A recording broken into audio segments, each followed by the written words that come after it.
2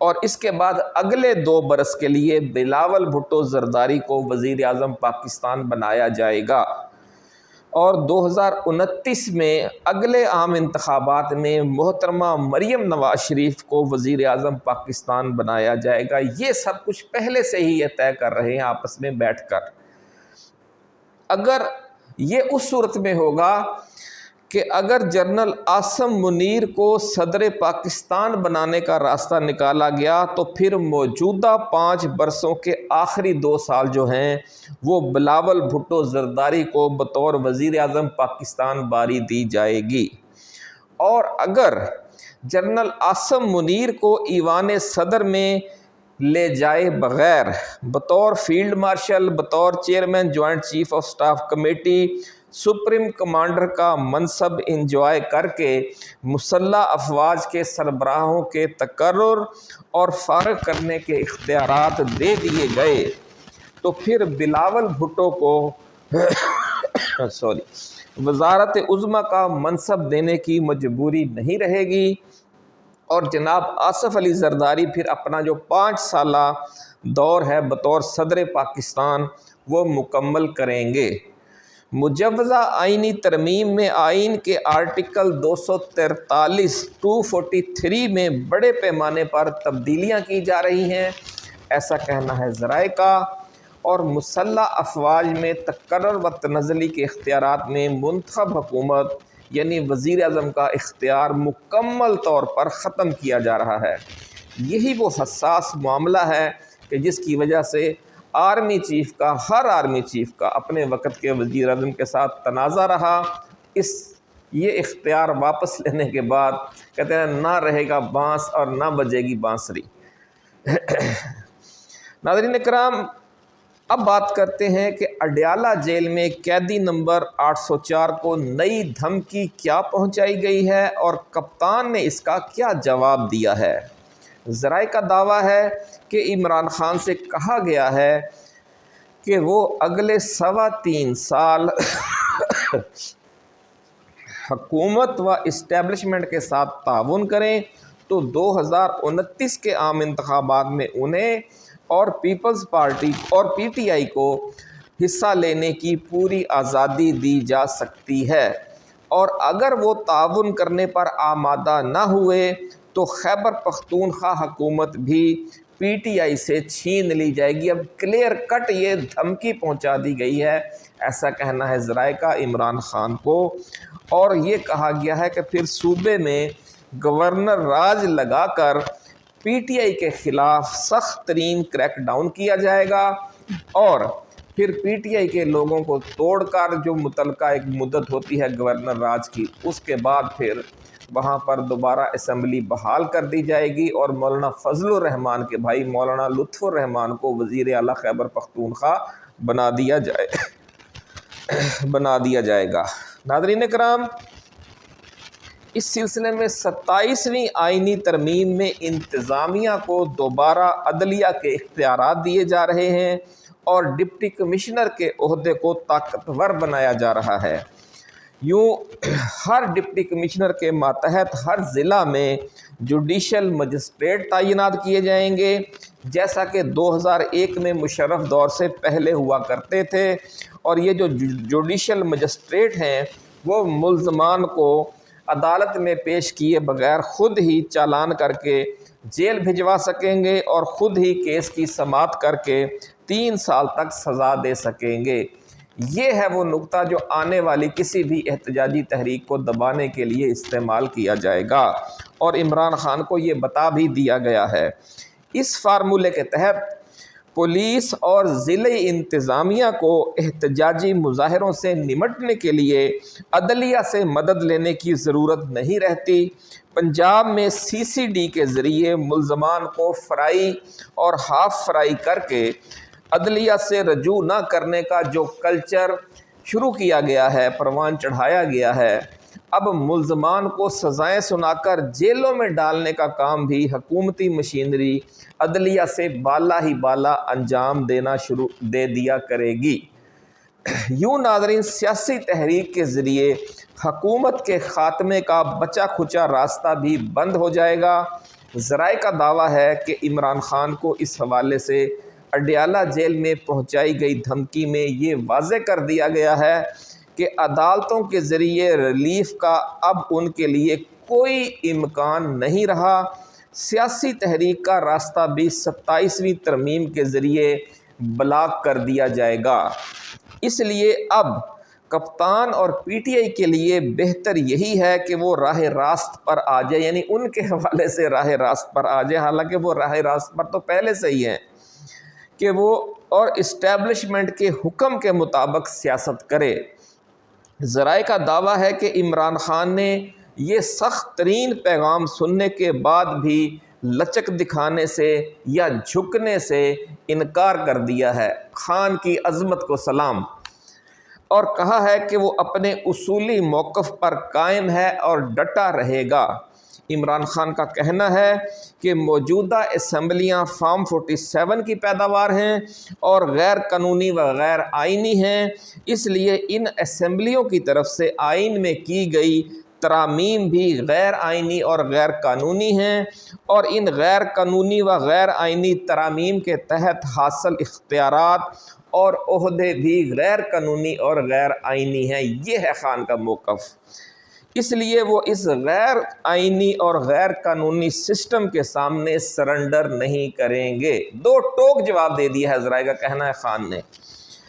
اور انہوں نے یہاں تک کہہ دیا ہے کہ وہ سرنڈر نہیں کریں گے، وہ اس کے سامنے جھکیں گے نہیں، وہ اس کی جو یہ غیر آئینی اور غیر قانونی سسٹم ہے وہ اس کی غلامی قبول نہیں کریں گے، چاہے اس جد و جہد میں انہیں اپنی جان کا نذرانہ بھی کیوں نہ پیش کرنا پڑ جائے۔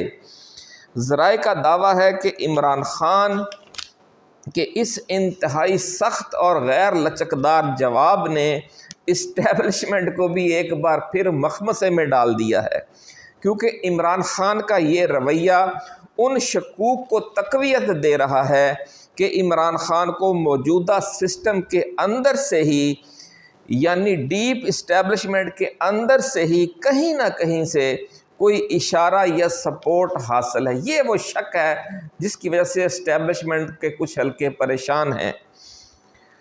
اور یہ کہہ رہے ہیں کہ اسے کہیں سے کوئی اشارہ ہے اور اسے کہیں سے کوئی سپورٹ ہے، اسی لیے وہ ابھی تک ڈٹا ہوا ہے۔ اور ذرائع یہ بھی کہہ رہے ہیں کہ جو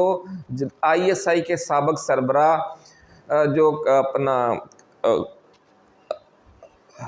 جنرل فیض حمید ہیں، ان کی جو گرفتاری ہے وہ بھی اسی سلسلے کی کڑی تھی۔ اب سابق لیفٹیننٹ جنرل آصف غفور کے حوالے سے بھی اطلاعات ہیں کہ ان کا نام بھی ECL میں ڈال دیا گیا ہے، وہ بھی شکوک والی لسٹ میں ہیں کہ یہ بھی ان ریٹائر جرنیلوں میں شامل ہیں جو عمران خان کو سرنڈر نہیں کرنے دے رہے۔ یہ بڑی ناظرین اندر کھچڑی پک رہی ہے، ذرائع کا یہ دعویٰ ہے،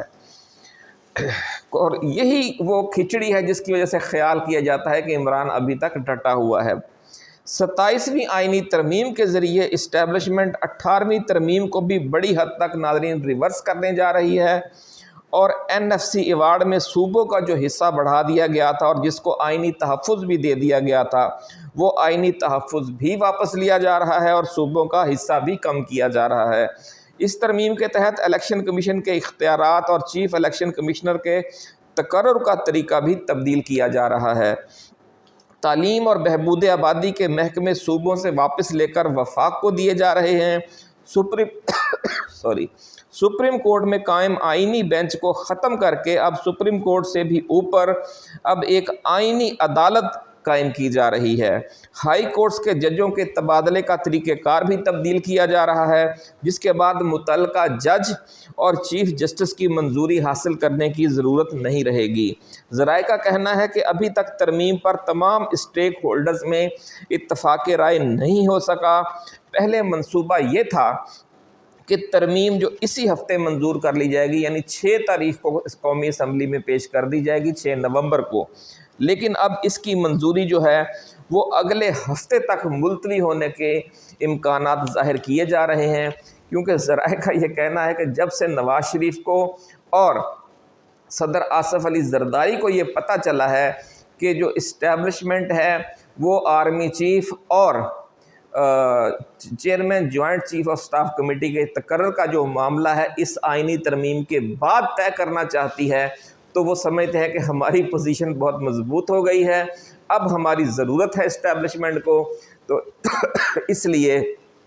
پوری طرح بارگین کر کے ہم فیصلہ کریں گے۔ اسی کے ساتھ ناظرین اجازت دیجیے، اپنا خیال رکھیے گا، اللہ حافظ۔ پاکستان